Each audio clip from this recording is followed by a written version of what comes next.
You are listening to Arts on the Air, a bi-weekly-ish interview show dedicated to Savannah, Georgia's artists, musicians, and authors. Each episode will feature a guest in conversation about their philosophy, practice, and current projects, as well as their thoughts on the state of the arts in our community of Savannah. Our theme music is a clip of Summer Nights by the Eric Jones Trio. It's provided by our friend Mark Chesanow, who plays with the Eric Jones Trio every Thursday and Sunday at Good Times Jazz Bar downtown. Hey everyone, welcome to Arts on the Air. This is Tamara Garvey and I'm with David Laughlin. Welcome. Hey. And today we are so excited to sit down with Autumn Gary. Welcome, Autumn. Hey, thank you. So happy to have you. Thank you. I'm going to read a little bio about you. Autumn is an American/First Nations painter, sculptor, and art instructor from Portland, Oregon, mostly self-taught. And her practice revolves around therapeutic art outreach, public art, and intertribal collaboration with indigenous and native arts communities. Wow, love it. That was good. The words are, yeah, I had to work hard just to get the words out. Yeah, come on, you can do it. It's a very intelligent. We're behind. Really good. It's an incredibly intelligent sounding bio. I love it. Good luck. We're all counting on it. Yeah, exactly. I got it. Now hold that up. Fabulous. So we can start from, you're from Portland, Oregon. Yes. Did you grow up spending a lot of time outside? I did. Yeah, absolutely. So, I grew up in a family of artists. My dad was a graphic designer, kind of a prominent graphic designer during that time in the Pearl District. And he had a studio downtown where the bottom, like it was all these artists in this beautiful old loft, and at the bottom there was Blue Sky Gallery, which was ran by Chris Rauschenberg, who's Robert Rauschenberg's son. Oh my gosh. Yeah, so I grew up in this environment that just had like every studio in that space, pretty much. There was some people in advertising or things like that, but almost everyone in there was an artist in some capacity. So I had this life of just kind of growing up, weaving in and out of studio spaces and having access through my dad to these beautiful things. Yeah. And then my mom who raised me, she was a physical therapist. So it's kind of interesting because I've seen a lot of my life go full circle. Yeah. Like I didn't set out on a path of doing exactly what I'm doing. It just kind of came to me. And it makes sense that it came to me when I look back at like how I was raised. Your art, you really incorporate a lot of, it's both art and like physical expression and physical movement. So it is kind of both of them. Yeah, together. And like using the art as a therapeutic tool at the Center Blind and with speech and hearing. Yeah. My mom raised us in a home where we were, constantly inclusive with everybody. I mean, like my piano tuner was blind. I had friends come over that had different, abilities. Your piano tutor was? Tuner. Okay. Which was either one. That's the best tuner in the world. Well, and I remember, I could see it. Yeah. I think that like growing up like that, it was very normal to me to see people creating and living with completely different backgrounds and abilities. With an open mind, with less structure than what we are trained to do, actually. Yeah. And your family's of a First Nations community? So my dad is not. So my mom is, and I wasn't raised by my mom. So that is something, but she's always been a thread through my life. And so her influence is very strong in my life with that. Yeah. But, that was something that through the years I kind of have reconnected with too for my own healing and my own sort of, just there's certain medicines you need. I think we're all encoded with everything we need. Yeah. Like it's in our DNA, it's in our blood, it's in our spirit. And I think that like there comes a point where things will call to you.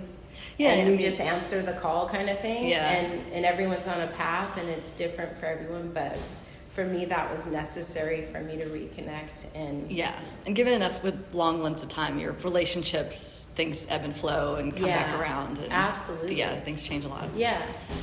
So, but that's been a big part of my journey. So you grew up playing piano a bit? I did a little bit. I played for about 4 years. I probably would have played longer if I was given, I think I was an undiagnosed ADHD. I mean, for sure. Yeah. Let's just tell it like it is. Okay. So I had my first piano teacher would let me do whatever I want. Yeah. Like I could just like, she'd be like, Autumn, Just freestyling on the yeah, piano. Kinda. Yeah. And so I would go home and Yeah, I'd play somebody with- had to do it once first, Oh, so yeah. why not you? Yeah, and Yeah. she would she would say, what do you want to learn? And I go, oh, I really like this song. And she'd give me like a version of it that I could learn. So I experimented a lot, and I would make my own songs and stuff. And then Yeah. my second teacher was more classically trained. Yeah. Curl the fingers, do the... Like your form. Mm-hmm. And that type of structure and discipline, because I'm a slightly rebellious person.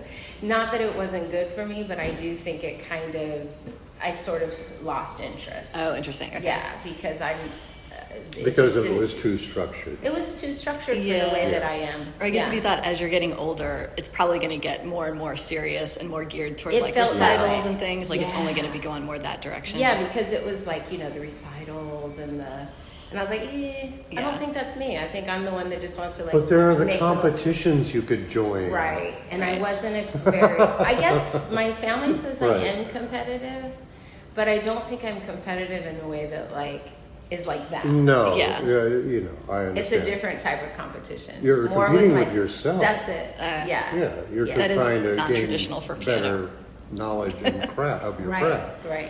Were you So- doing a lot of art as well growing up? Oh, my like, goodness, just yes. painting. Yeah. Okay, Yeah. so you were In always that doing environment, Yeah, I'm yeah. surprised. Yeah, always. Yeah, my dad was actually really awesome at fostering that. We really didn't watch much TV. I was always outside. Cheers. Yeah. And, we would play like the doodle game and the exquisite chords. Is that the and, thing with the magnets with the little Well, the stick doodle and then thing the- he would do is just draw a squiggle and we would turn it into Oh, and then you something. keep and then, going. Okay. Yeah, we'd sit around wow. and draw each other or just play with, every year we'd make cards, Christmas cards, printmaking. I mean, everything was very tactile. Yeah, Wow. that's wild. Yeah, I grew up with, definitely art was not a... You were very fortunate. Let Well, me tell you. And that's the thing that I guess I didn't realize. There was I had I did go to some school. I definitely was mentored under a lot of awesome artists. But, there was this insecurity part of me in certain circles for a while because I never finished. I dropped out of art school. I dropped out of things and I had a hard time sticking with things because they just weren't aligned with my path. And then I realized oh my gosh, I've been so privileged, truly privileged to grow up in an environment that allowed me access to things that other people don't have access to. And Yeah. a lot of people wouldn't even realize that, though. Yeah. So you're fortunate to have done that, What? to have recognized. Oh, well, yeah. I mean, Right. it was just kind of like a strange revelation because to me it's almost like you don't know your own life when Right. you're in the... Yeah, it's Right. It's all like you the know. frog Of in the course. pond. You don't know Yeah. that's your, Yeah, that's the only possibility Yeah, you know that's of. just what I knew. So, And so looking out, people were like, "Oh, my dad doesn't want me to go to art school," or did it. People would tell me these stories about my family's disappointed that I'm going, and I'm like, "Really?" I was always encouraged Right. in that. yeah. So I do now. I realize how much. Oh my gosh! So when it says I was self-taught, not really. I mean, It was that's like very community flattering. teaching, yeah. That's very flattering. Anyone who is self-taught had good mentors. 100%. Yeah. Yeah. Nothing we do is alone ever. Oh, of course not. You're not in a ever. bubble. And you No. had your dad's whole art studio community Yeah. that you were running around And we talking all need one another. I mean, part of my emphasis on doing art with community, with children, everyone from babies to 95, I think my eldest is 95 now, is we need each other. We belong to one Well, another. I mean, We are not alone doing That's a very anything. First Nation thing. Yeah. Well, that's what I was taught. Right. That's really interesting too, because I was having this discussion with someone recently about your brain. First, even though I have European ancestry and all these other things, I definitely got a pack brain. I have a brain that thinks. I don't see things as separate from me. A lot of times Right. I've had Right. disagreements Okay. with people, and I realize that the disagreement I'm having is often that. They're coming from an individual perspective where I'm coming from Collectivism. kind of, Yeah. yeah. I mean, but that has created actual like, and it's not, one is not. And that other is called narrow-mindedness. I'm upset. Maybe. I know you probably are too polite to say, but I Yeah. understand this completely. Yeah. And you usually end up with a person who is just not as broad-minded, and so they don't want to give up, and so you start having arguments. Yeah. Because they don't want to give up their idea. Right. When really, let's be open to a few ideas here. Yeah. Or even that we're part of a collective, helping each other out and being part, we're part of a tree. Yeah. And No, things we're like part this. of Yeah, everything. right. Like if you really get into it, like, and that's Let's get in. Let's do it. And this is what I do. Like, I mean, we'll go, I always tell people, like, we'll go in orbit really fast. Like, I'm working on going to 11D. Mm-hmm. That's my new, I'm like the 22 love guy, man. Mm-hmm. Like, let's go there. Yeah. But yeah, we belong to each other. Everything is connected. I mean, we're literally just atoms buzzing around. I think when your way of thinking is in any sense, is like Yeah. kind of out of the dominant, like lockstep way of thinking, it can be a little bit lonely. It can Oh my be a little gosh, bit of a lonely track. Totally isolating, You and know? that's why I do check-ins. Like I go to the reservation and I see the medicine woman there, and she's been a huge part of my healing and my journey and because it is, when you have a certain way that isn't, like you said, mainstream or adopted by the culture that you're living in, it is lonely. And here, especially, there isn't a lot of, there are a lot, Yeah. there probably, You're right. there probably are a lot of indigenous people, but just we're not, like, there's not a lot of space for that. Right. Do you think, like, even though if you interact with a lot of artists, do they tend to at least be kind of closer to your way of thinking than just absolutely, the average person? because I think art, there's that creative energy that when you're in the moment of creation, you have to be present. Yeah. I guess you don't have to be, but like often you are. It is. It is pretty amazing. We have so many artists and creatives here in town for the size of the city. So we're Savannah's this amazing. real little weird tight hub of Yeah. oddballs. Once you drive out of Savannah, you're in Georgia. Yeah. Do you, when you It's mentioned different. you go back to the reservation, is that in Portland or is that like somewhere around here In you go Canada. to? Oh, wow. Kahnawake, yeah. It's outside of Montreal, They Quebec. did have a powwow here over in South Carolina last year. Yes. I know. Yeah? I went. Did you? I Yeah, didn't and know. what's What'd you think crazy? of it? And I saw a family from Kahnawake there. Oh, really? Whoa. And the little girl was a jingle dress dancer, and Turtle Clan, and That's so it was really cool because neat. right before I left the house too, I had I was just like really quickly, I had this impulse to like put on, I have a beaded cuff of a turtle, Yeah. and I put it on, and when I got there, they were doing this, I don't know, the crow dance or something. Anyway, she went out by herself, and I was like, she's so brave to go out all by herself. This little kid was? Yeah. Yeah.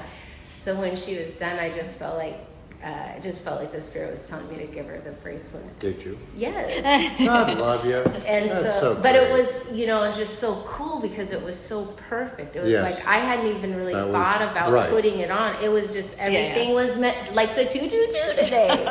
Everything was meant to be, and it was just so perfect. I have a dumb question. Is obviously I've heard the word powwow. Is it sort of like a family reunion for just like all That's different one way to look at indigenous? it. It's like a gathering. peoples? Yeah, it's Is it just like like it's like a gathering of like the largest one is like gathering of nations. So it's Right. like it's like a way to get It's together sort of a and family share. reunion. Yeah, You said people share came things. from Canada. Like They people, do. all I different people tribes come came. from everywhere and share their dances and their foods and their There's like a festival. Yeah. Is it like a Jewelry multi? and a lot of people Well, come. And a lot of people don't realize this, but in my lifetime, even though I'm old, a lot of the traditions and even the language was not allowed to be spoken by the natives. Right. And I didn't know what a big deal that was. When I was young, my relatives were really excited about it. Yeah. But I didn't realize that it was forbidden. Yeah, and the dances were forbidden. A lot of people don't realize that. No, and Yeah, honestly, it's some that of recent. those laws are up into the 90s, and the residential boarding schools were up into the 90s and early 2000 too. So, and that's kind of my background, is that my great grandma was residential school survivor, and, and her sisters really? and stuff. Wow. Yeah, I never met her. I never had met her because of family. basically never was raised in the culture. They got taken off and then assimilated. Right. But what's really wild is that like they grew up in Malone, which is right across from Kahnawake. So like literally like where you're, and that always was really amazing to me to think that you can be removed from something that is like right next to you and never know it really. Yeah.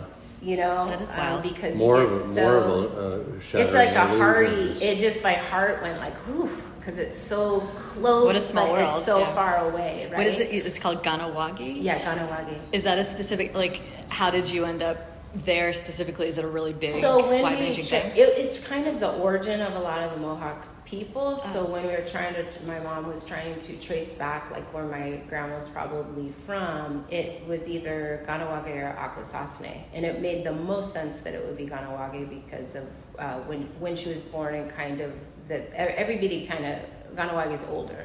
Okay. So Cool. that was kind of how that came to pass. Wow. Yeah, but I mean, it's like I'm at a point now in my life where a lot of the things that have been painful, it's not that it ever goes away, but it's sort of like I'm ready for restoration and healing and learning. I have so much to learn. I'm supposed to be learning Mohawk because you were talking about the language. So how do you learn that? oh my gosh, you need, so luckily I have like a couple friends that speak Mohawk. I have the medicine woman and my friend Sandra Deer, she speaks Mohawk, and but you need someone who knows how to actually speak to help you because the sounds are very different. But you know, it's really, for me, I have to scratch the at first I was fighting myself, like kind of trying to do it with the English brain. Like, Yes. you know, because that's what I Yes. know. I mean, I'm like, and we were never taught to like speak a bunch of other languages here. It was like, speak English well. It was like, I barely do that. But, so. You got one language sort of down. Yeah, kinda. I kinda know. Yeah. So, so I had to kind of obliterate that like whole part of my, like, and I'm still, I mean, it's hard. It's a different brain. What I do mostly is listen to it because it feels so good to hear it. So I listen. I'll play like one word over and over and over again. Yeah. And just listen to the resonance of I never that word. thought of this, but is that available now, like on Babbel? Yeah, you can find that. Really? Yeah. I never thought about that. Duolingo. Or Yeah, I don't know about Duolingo, but yeah, there are programs you can find it. I honestly I have a lexicon. My mom had she has a huge collection that I got through my brother from my mom, and it is really cool. It's a whole big folder she's collected over the years of language, dialect. But you can find like YouTube videos and things like that. But you know, you were talking about sound, language and taking away language, and I think it's a really powerful statement because our healing is in sound. It's in songs, it's in vibration, and there are words that do not translate. Like, you know, I could ask something and not really know what I'm asking for because in English, like I wanted to, when I was visiting the medicine woman, I was like, I would love to hear you say that we have a Thanksgiving prayer. And she's like amazing. Like she's that's her original tongue. Yeah. So like hearing her speak is just, I don't know, it does something to my heart. And she was like, Autumn, you don't know what you're asking. And I was like, I realized I didn't. Because I really don't. I really don't know what I'm asking because the words aren't even the same. So But like, it's more than just the words. that's from what I that mean. source. Yeah. So exactly. And so then I realized like I need to learn. And that's kind of what I need to learn so that I understand these like vibrations and resonance and healing and what's really in there. It's powerful. I mean, is Thanksgiving just as a subject like a painful thing to talk about? Well, the Thanksgiving prayer is a totally different thing. The Thanksgiving prayer is like it's an address that you say before a lot of events, like maybe before a powwow or ceremony or land dedication, something. It lists gratitude to everything. you know. Okay, cool. Everything, like plant medicine, birds of the air. Yeah. Or, you know, I mean, That's kind of, it seems almost like extra weirdly ironic that we would have taken that word and attributed it to this holiday, like the U.S., that we put it on this holiday in which Don't we get me started aimed on terribly. American That's the history. word we picked, yeah. Yeah. And you guys have this word for this larger, broader, more beautiful thing. Well, And that's what I'm trying to learn is that prayer, because that will be like, for me, it's that would be powerful. right? So that's my goal. I'm giving myself. I mean, you recognize the power in it right away, Oh. and that's from the source. Like Yeah, you it's said. yeah. But for you to have it, it would take on a different power. But still a lofty goal It's huge. to for me. strive for, because Yeah. that's a lot. Yeah, It but it's really good is. because I think that. No, it's great. Well, and again, if I change the way that I'm thinking, it doesn't feel like a mountain as much as it feels like a flow. But you're not talking about just repetition. No. No, it's the full. Yeah. Yeah, it's the full 9 yards. Yeah. All you can do is just start with your tiny little steps and just that's start it. chipping away at Little it. tiny steps. Just start Yeah. attacking in small ways. Little That's steps. all you can do. Yeah, and it feels good because it feels like I get closer and closer to something. I mean, doing something is better than absolutely nothing. So no matter what you can do. Should I start with Namyo Renge Kyo? Should I start doing that? Because there's evidences in many different cultures of this, and it's really it's not the power, it's not the words itself. That's the thing. What language is that? What you just said? That was Buddhism. But everybody knows that. I mean, come on. But I wasn't sure. I always say so many stupid things. North Tibetan. Nothing is stupid That was North Tibetan Buddhism. Exactly. I So- can't believe I couldn't delineate out. Yeah, that I know. specific Everybody sect. makes a mistake. They think it's east. Oh But my God, I love it. but it's just the idea. It's the that's what to me is a lot of what being an artist is about too. It sounds Is like that you're you setting are intention. bringing it's not so much as what you are actually producing, what it sounds like. There's more than that going on. Yeah. And different cultures have developed that, and they brought it down because it's pretty easy for a chant, let's say, or the repetition, let's say. This is a ritual we're doing. And that brings about a lot of the collectivism as well, because other people can be involved with it now. Instead of having a discussion, you're all like-minded now, at least for a moment. Yes, yes. And that brings out a lot of good, or hopefully. I definitely It brings out a think lot that's of true. good. Yeah, it just gets collectively, everybody's focused in one certain Yeah. headspace, and then you can go. And that's what I Gotcha. like about community art. I mean, like, that's a good segue into like why I love so much the community art, is that there's these moments where we are sharing Right, a mind. right.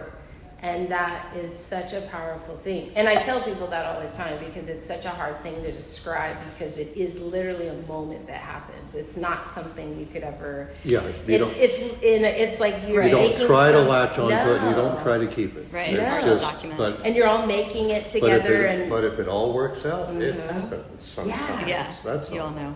you all know, because it turns into like right here, no. Here, yes. And everybody says yes at the same time. And you're like, oh my God, we're seeing the same thing. And it's so exciting. And, it doesn't really matter, like you said. I mean, there are things that matter, of course. But like the process is kind of like the vehicle that gets us Yes. to that one mind. It could be anything. It could be. Oh, yeah. Yeah. Music or dance or Yeah. whatever. Sharing. I mean, I forget who it was, some theological scholar. Bo Diddley? No, I don't know who it was. But was talking about where they got a lot of their education and information from. And they said one of them was the comic strip Peanuts. Yeah, that makes sense. You didn't have to go really deep Yeah. to find some of this stuff, but if you find a meaning in it, it could be the comics. It could be anything. Some of the moments in Peanuts, they're having these like Well, I shouldn't. existential moments, right? Well, they are. Yeah. Yeah. Everything. Frankly, Peanuts taught me a lot of humanity, but that's my own story. No, so. it's true. Like someone was in so many of the life lessons that we walk right by are literally on our path every day in nature, whatever. And it was funny because one of my friends posted on the Instagram, like a little story, and it said it was a guy talking about how a tree grows up and down. A tree grows two ways all the time. Yeah. And a lot of people are thinking about the tree growing up to the sun, but the tree's constantly growing two ways. And I mean, these are just so like obvious concepts. Great that analogy. that are so powerful in so many nature. Yeah, for the me, one nature above is ground is what they put on Instagram. Yeah. Below ground. Yeah. And that's what's literally rooting the growth of the bugs. Exactly. Interesting. Yes. Can we, not to You're getting it, Tim. I always like a pun, so. Oh yeah, we need a plan. Not to like bring the interview back to Okay, literally, please. but so what year, like how did you arrive in Savannah? What and when brought you here? I'm gonna sound so Around when? No, listen, When, this is so though, funny. also. What I love about this is I Okay. sound so trippy, dude. Like, it was a dream. I had a dream. In my sleep, I had a dream of Savannah. Now, to be in all, like when I think about why I probably dreamt of Savannah, is years before that when I was in Dallas, one of my really good friends told me, oh, Autumn, he said, I think you would love Savannah. And I was like, oh, okay. I'd never been. I mean, I'd never. Yeah. Yeah. It's as far away as possible from I just Oregon. hadn't even It's considered very it. far. I didn't really know anything about Savannah. So anyway, I had completely forgot about that he had said that. And then when I was living outside of Taos in the mountains, I had my babies in Taos and had some property out in the mountains in Costilla, kind of on the border of Colorado, New Mexico. Wow. And a woman wanted to buy our house from California, and it's pretty isolated out there. It was really beautiful way to raise my kids up until my daughter was like almost 5. But I did start to be, I worked with the community there. I worked with a group called Puentes. It was pregnant teen moms and stuff. And I did kind of start to see that the options for school and education were a little, my neighborhood, where I was, there was only 200 people. So we really didn't have a very strong school system or any of that kind of stuff. Yeah. So I definitely felt like I might need more for my kids to be exposed to a little bit more. More infrastructure kind of. Or just not that is not a beautiful upbringing. It is, but I just knowing. Up to a point. Yeah, I just wanted them to have exposure to different cultures, different things. So anyway, I didn't know what we were going to do for sure, but I had a dream, and it was of Savannah. And I was here, and I could see the city. I was living here. I could feel it. Yeah. It was and so... How did you know it was Savannah? I just knew. You know how you know? I mean, Yeah. I don't know if you're a dreamer, but in your dreams you know stuff. You're just where you... You saw the statue of General Overlord? Yeah, no, I did not. That might have been... No, I'm just That kidding. might have scared you away. Yeah. Was it like the Second squares, the thoughts on that trees? one. I thought, Is that the I park? just know that I was The here. trees. It was I just knew I was in Right, Savannah. right. And I was walking, it was just kind of little glimpses of my life here. I had already been here.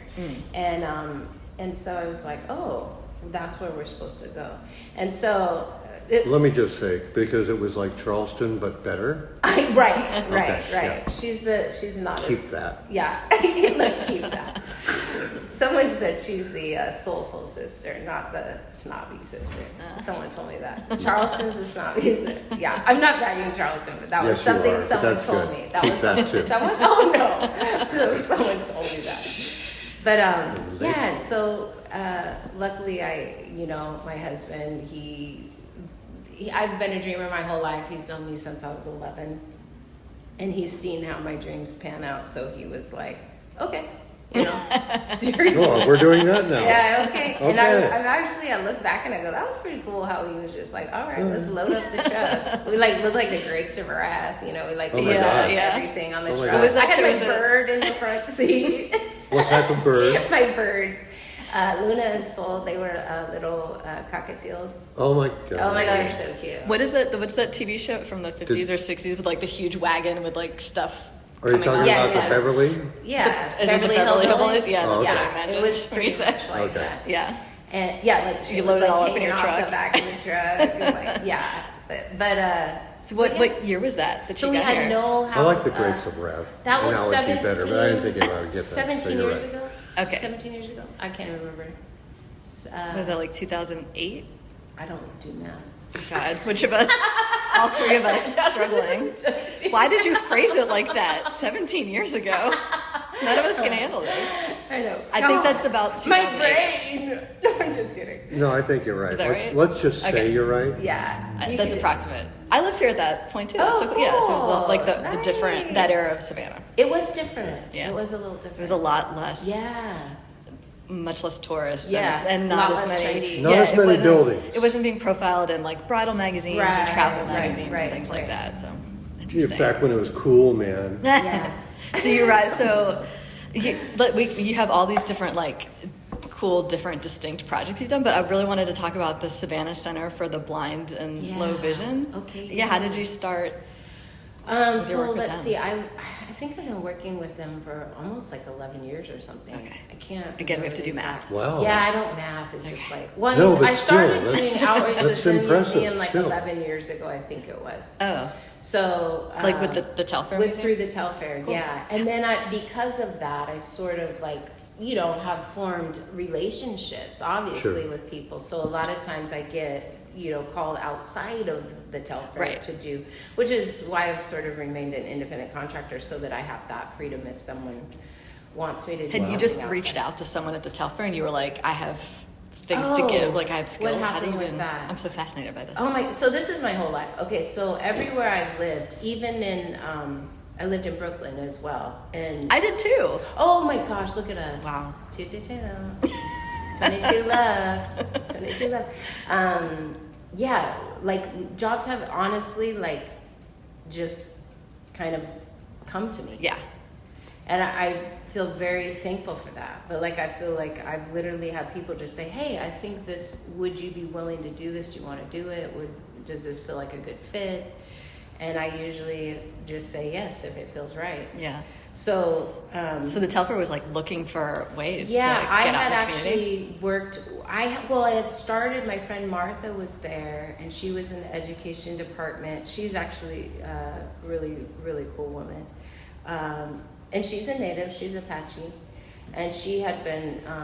She said, Autumn, I think like you could start out doing docent work. That would be really fun, like to just because I had really bad rheumatoid arthritis for many, many years. Oh. That was it was kind of crippling. I'd had some surgery on my foot and some issues. Yeah, it can be I really couldn't hard really to walk, and maintain that, right? It was awful. I had a really hard time, and my healing came through a dream too that the medicine woman helped me with. But that's a whole nother story.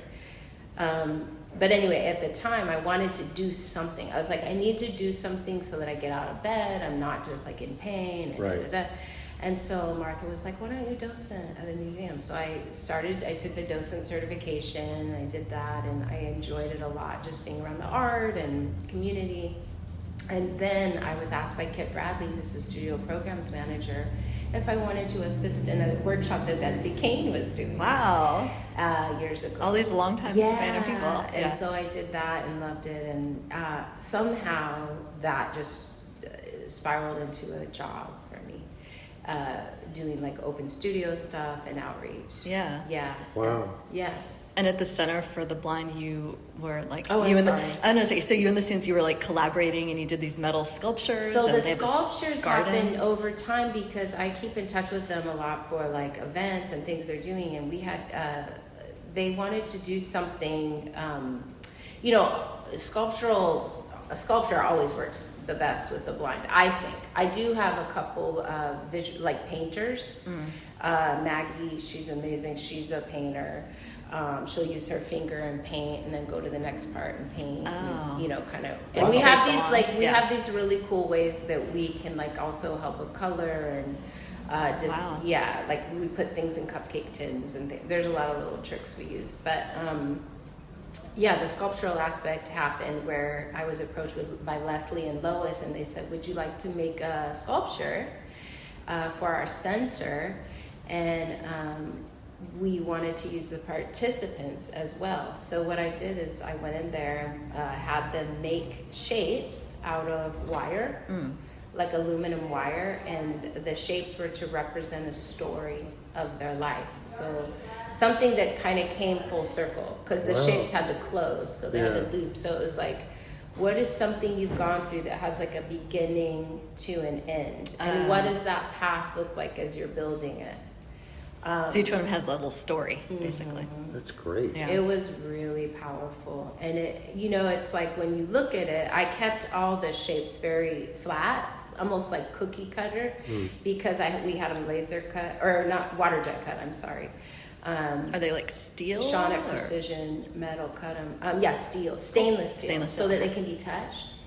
So yeah, I spent like 8 months sanding edges, and then my husband welded them together, and yeah, they're just really lovely. So my job was to kind of help design with all those shapes and the excess, how to put them together in a way that Right, because each piece is like an amalgamation of a few different stories together, and then there's like a few different pieces. Yeah, and they wanted like a tall monumental sculpture, but it just ended up being like, oh wait a minute, that doesn't make sense. Like we need to feel it, we need to move through it. Yeah, like it's and not they're more gonna like help It's got to be person level. interactive. Yeah, your eyes are your hands, so if you can't reach, you're not Yeah. gonna see what's up there. And the thing, so I found in this like article that I'd found about you, they describe it. It's called a training sidewalk. Yes. It was so cool. So it was like, Orientation. yeah, that the center had this thing where they recreated all the different like topography or whatever that people Yes. might come across when they're walking through a city, and so people are training on how to like get through this terrain. And it's the only one right now that we have in Georgia. Wow. So that is kind of cool because they can start on the walkway and use and feel the different textures on the sidewalk. They go up the stairs. There's like little I have beds. never heard It's of so anything cool. like A training It's sidewalk. Sounds Yeah. so cool. It's so It's cool. really cool. Yeah. And then when they get to the end, there's the sculpture, so they can go in there. And the coolest thing was when we had it all installed and invited the artist that co-created with us back, and they found their shape. Oh. And I mean, it was like, oh my gosh, my heart. Wow. Oh my God. That sounds So beautiful. beautiful. Yeah. And it's made to touch, you know, it's like, Yeah. it's not made, you know, it's like, please touch this.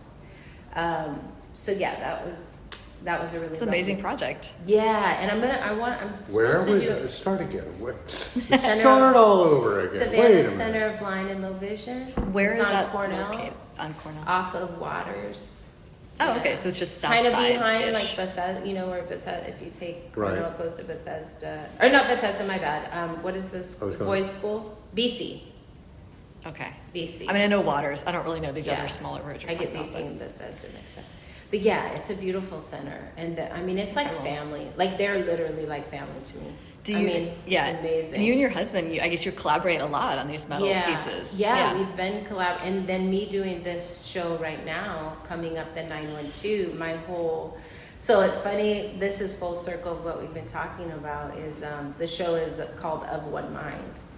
And I'm doing it with my friend Alexis. Yeah, AJ of Sulfur AJ. Studios. AJ. From Yeah, you Sulfur, guys are yeah. about to have. Does it start? It's like from this July through next year. Yeah, you're gonna have the July 912 room. 19th, and then I think it's up for 6 months, maybe. Okay. Maybe I don't know. They had the dates on like the Oh, museum's good. website. Okay, it was yeah. long. Yeah. So you're gonna have that whole 912 room. That's incredible. Yeah, I'm so excited, and we get the Lewis Gallery. So I'm gonna do.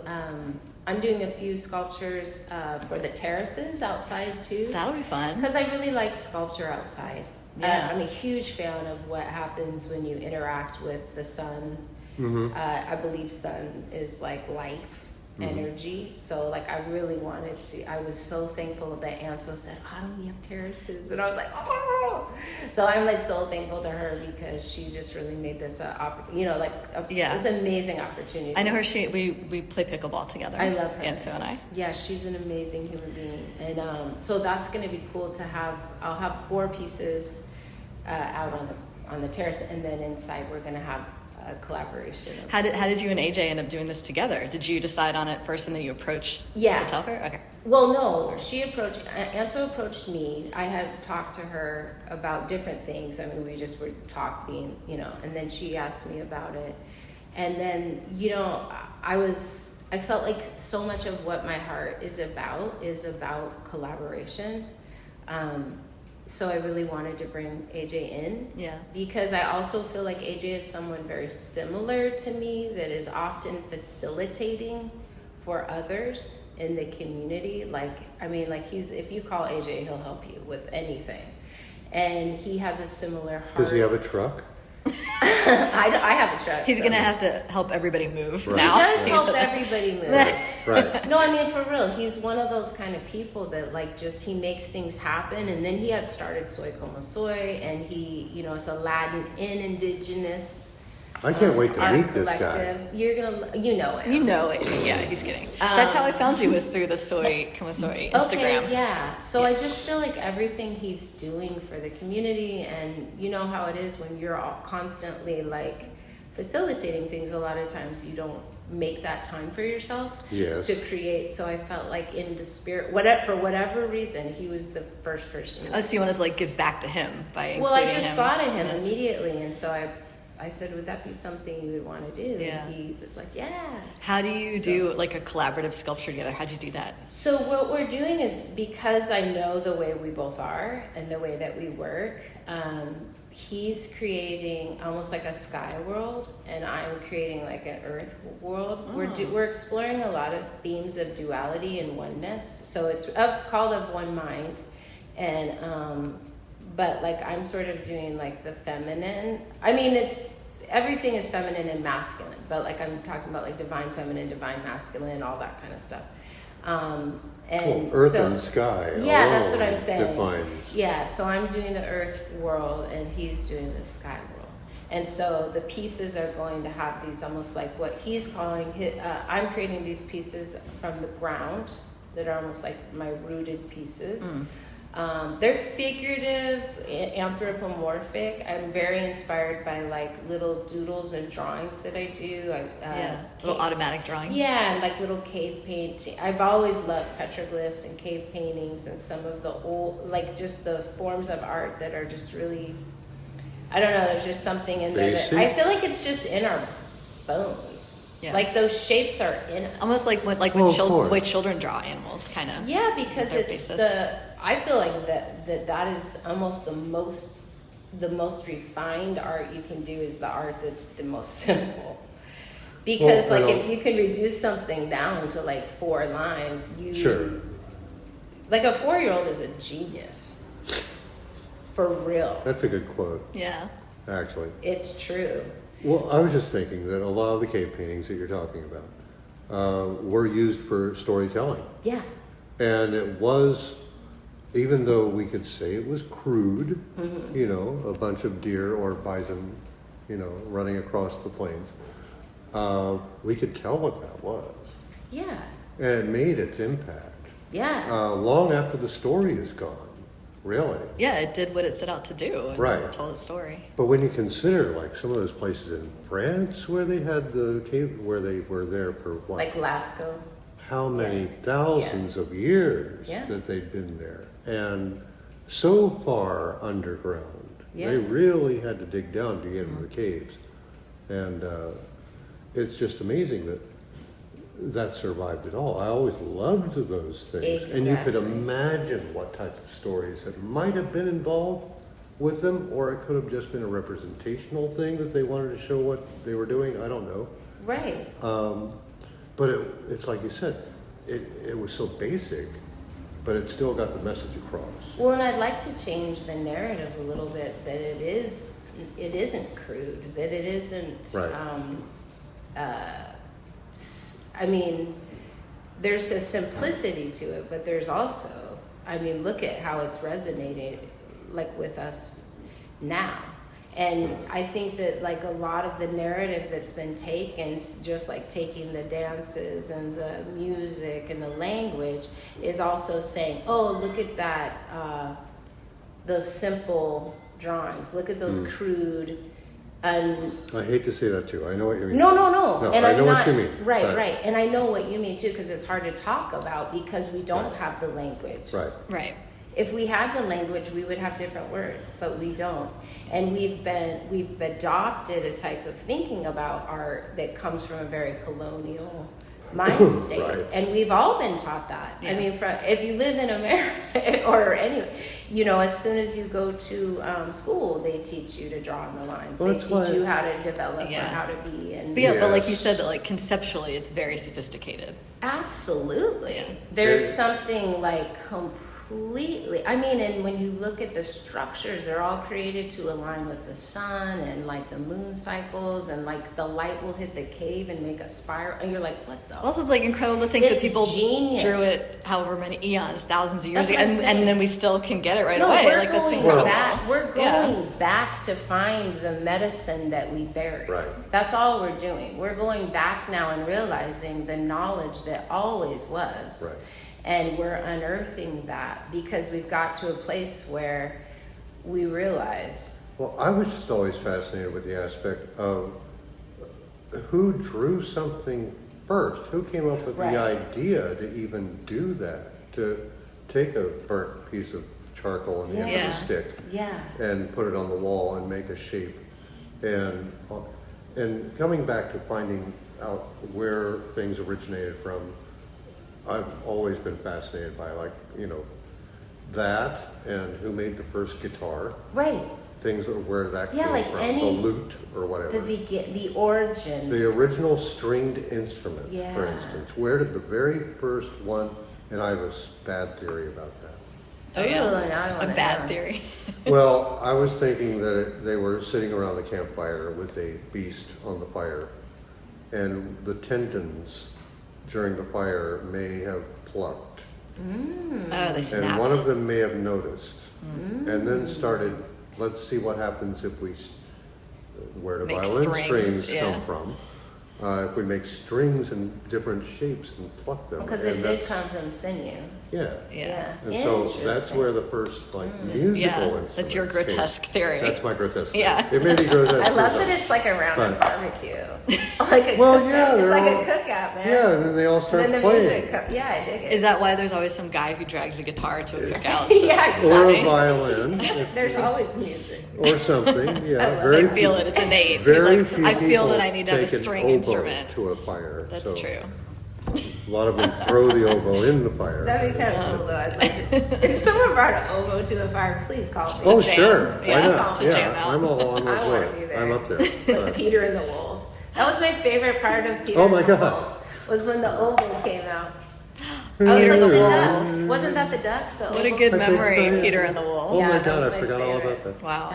Yeah. Well, it's so exciting that you have this exhibit up at the Telfair Museum. I love I'm that. excited. Especially because you said when you first got to Savannah 17 years ago, that was your Yeah. first place that you It started working with. was. So this is I know. it's super exciting that you have this. A lot of circle moments. Yeah. I'm having a lot of circle moments. And you do a lot. So on your Instagram, when you're documenting things, I know you do a lot of metal sculptures, and then you take a photo of the way it casts a shadow. Like you're very into the shadows of metal Yes. sculpture. So I feel like for you, like the part of your art is going to be inside the Telfair or inside the Jepson, but it'll also be outside in that sculpture garden. So as the day goes on, like the shadows will change. Yeah. No, you do Love that that. to show it has its own light. Yes, I do. Yes.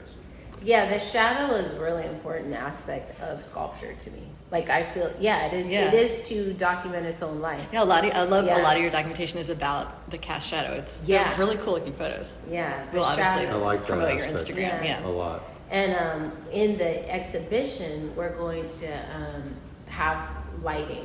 We're going to experiment a little bit with the lighting nice. so that we can explore that shadow theme. Is it going to Because- change as the day goes on? Yeah, we're hoping to have some elements And of color? shifting light. Yeah, Yeah. And will you have a guy in the corner playing guitar? I would love that. Or But a I think lady. we will It could be try- anybody playing We're going to guitar. see how it goes. I mean, we have these plans, and this is what right. You make I plans. have a kalimba if you want. Ooh. Oh, great. Yeah, we have ideas, and they're plans, but we're gonna just kind of see how it unfolds because a Yeah. lot of the elements, like you just kind of have to let them. Sure.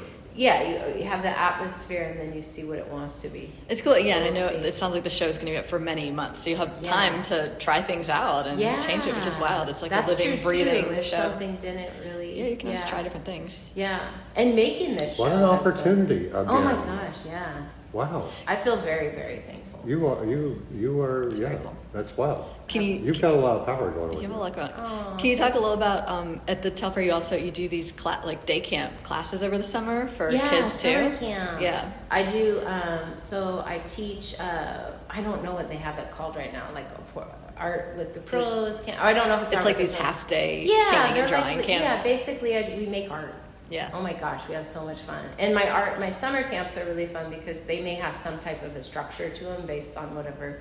But honestly, it's a time I feel like for kids, they've been in school all year. Yeah. I really just want them to develop their voice and their creative energy. So like during summer camps, I love exploring individual strengths and like playing with as many types of materials as possible. I really don't like if a kid comes up to me and it's like, Miss Autumn, I want to do this. I'm like, let's go. And it's so nice. I mean, the museum is right on that beautiful square, so I guess you can go out in the square and play around and collect things. Oh yeah, we've done such amazing things just being able to be downtown and have access to just like, go outside. And I always have my outside kids and my inside kids because in summer it gets hot. Oh yeah.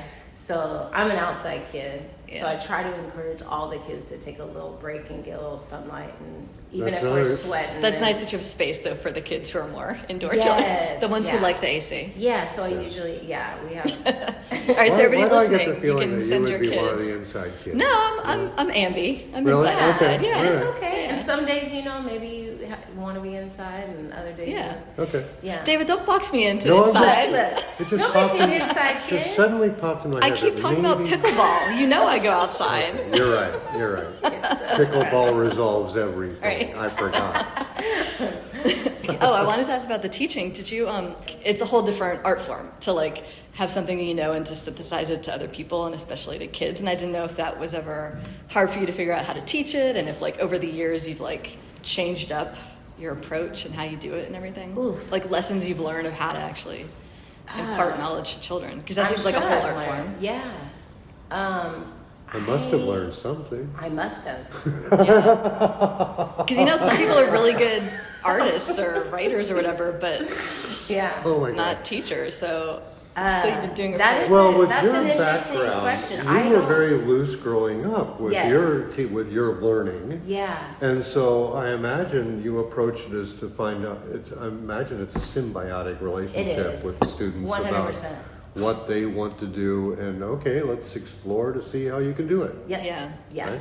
I honestly, so what I do, like the way that I work, just because my brain, and also I like to, like you were saying, have a symbiotic relationship. Like I never know like who my kids, and any kid can be in my class. Like I don't have any discrepancies. So it's like if I have a child who's on the spectrum, or I have different, like I don't.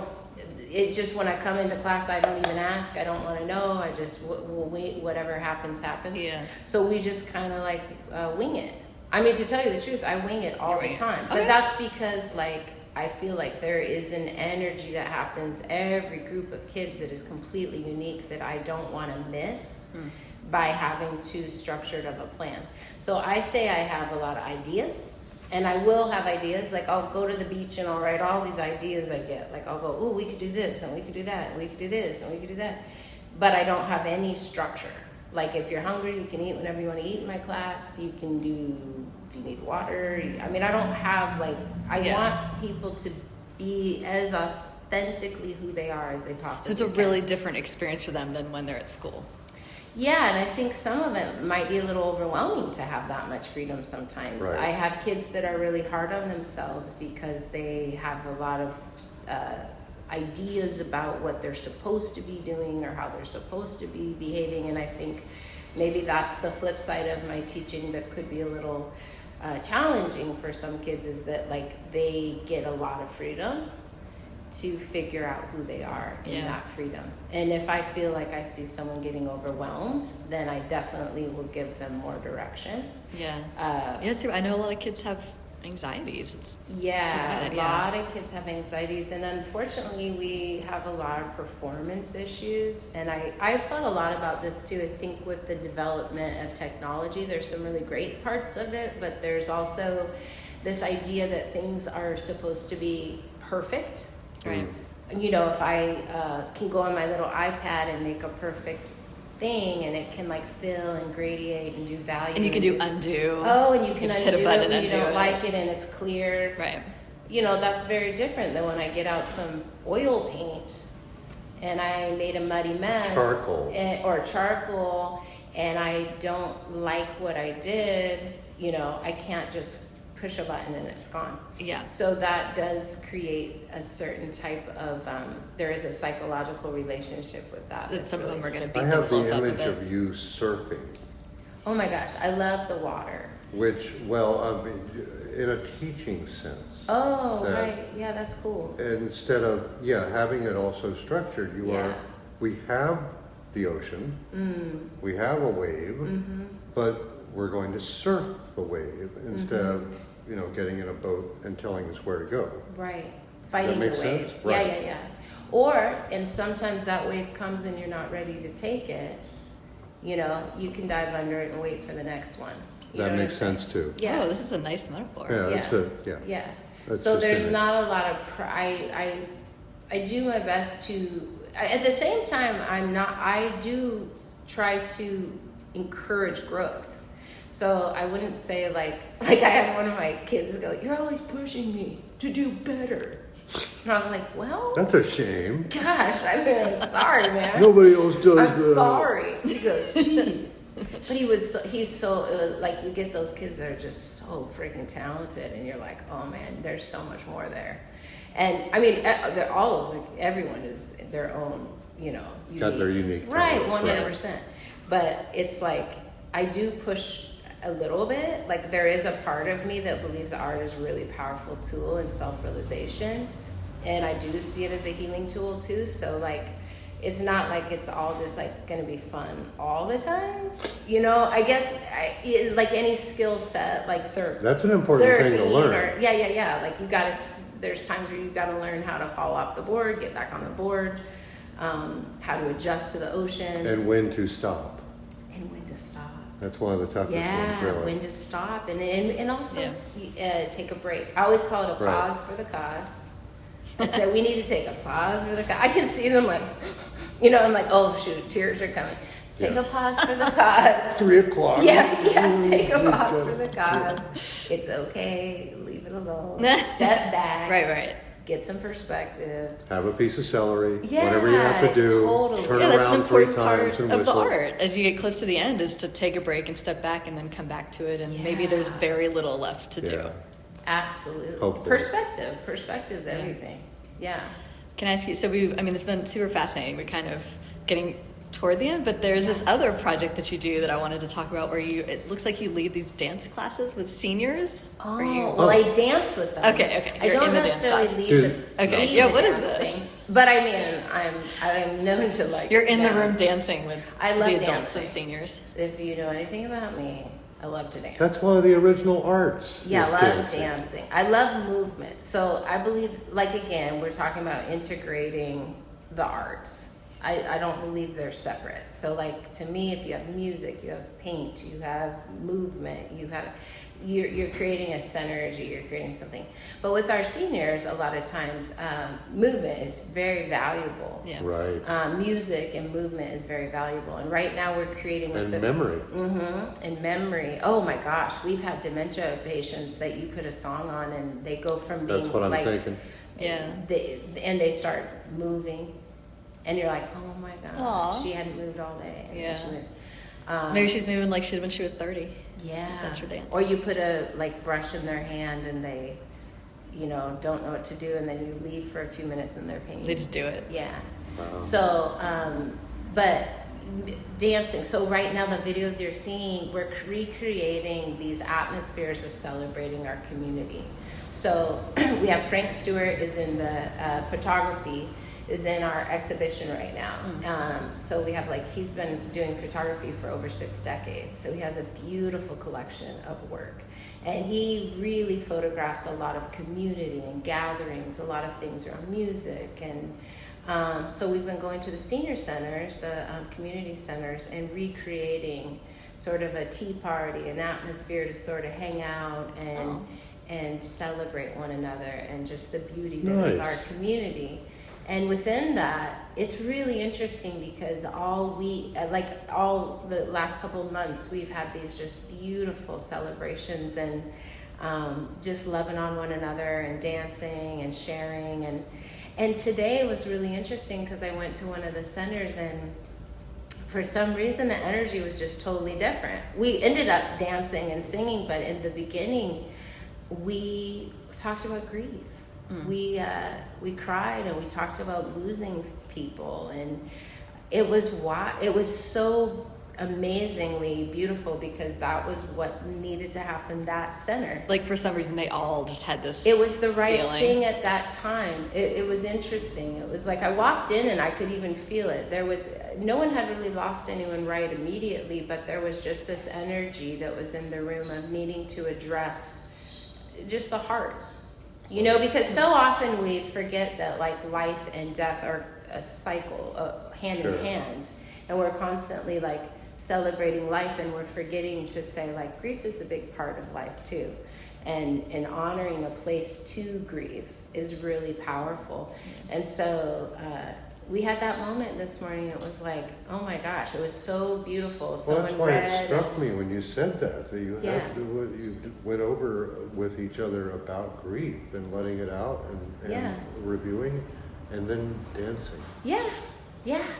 And it was just the most natural thing in the world because we all love each other. That's just beautiful. Yeah, it's so cool. And again, those things wouldn't happen if I came in and was like, okay, it's 10:22, or whatever. Yeah. I mean, the life is happening. Right, holding them to a schedule. Right. And that's part of why I said, let's meet at 2:22. It's like, I want to break those conventional things that keep us bound. Like, sometimes we get so hung up on being somewhere on time.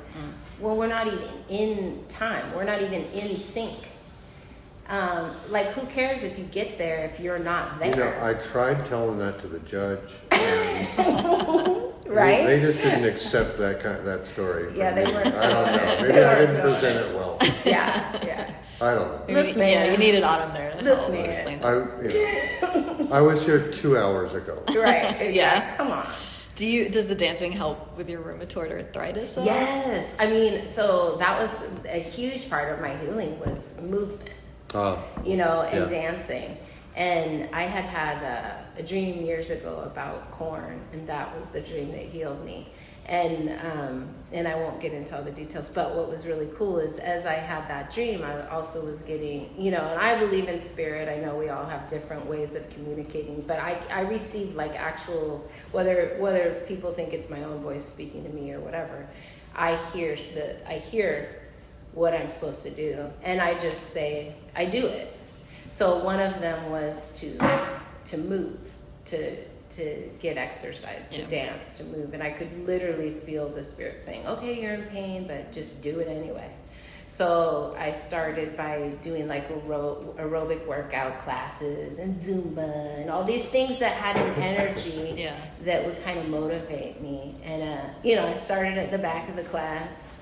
Zumba is so positive. And then in the end, I was like, I gotta see myself in the mirror, But I've always been a dancer. Like even as a little girl, I was the girl like getting all the neighborhood kids and putting on a vinyl record and making a musical in my living room. You know what I mean? And doing choreography and I was a wild child. Oh, that was you? Oh yeah, yeah. I was very hard to tame. Very hard to tame. I got in trouble a lot actually.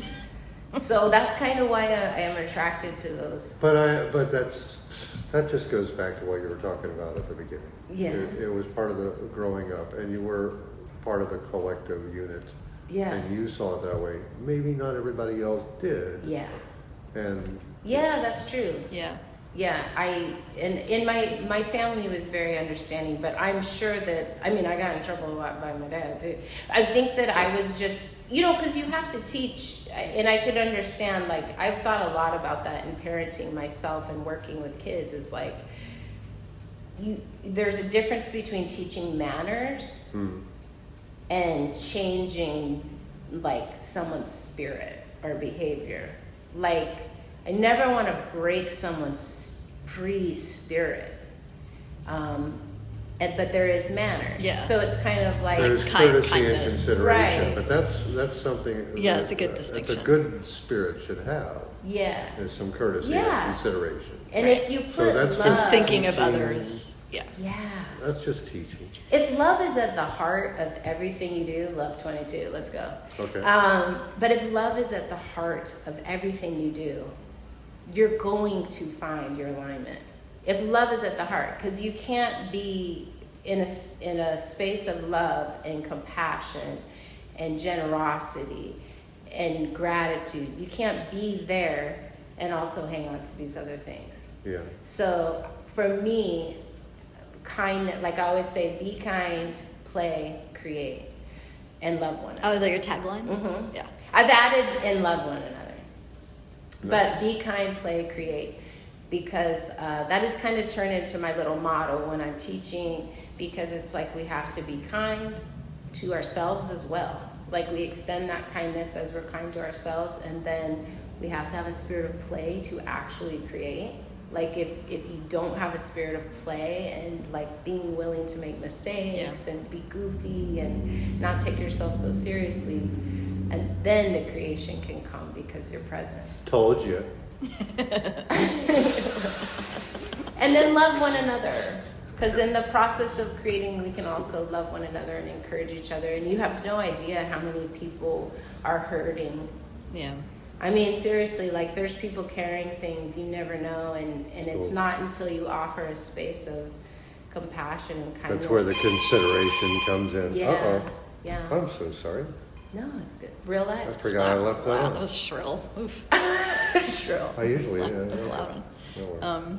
Well, you guys have any kind of final words to leave us with? I think That's she really just did a great That was job a good with that. summation. I'm going to Okay. post your Instagram and info about this upcoming show at the Telfair, Okay. which is very exciting, so we can all put on our calendars to see you and Yeah. AJ's show. And thank you so much for making the time to Yeah. speak to us Absolutely. today. Thank you It's been for incredible.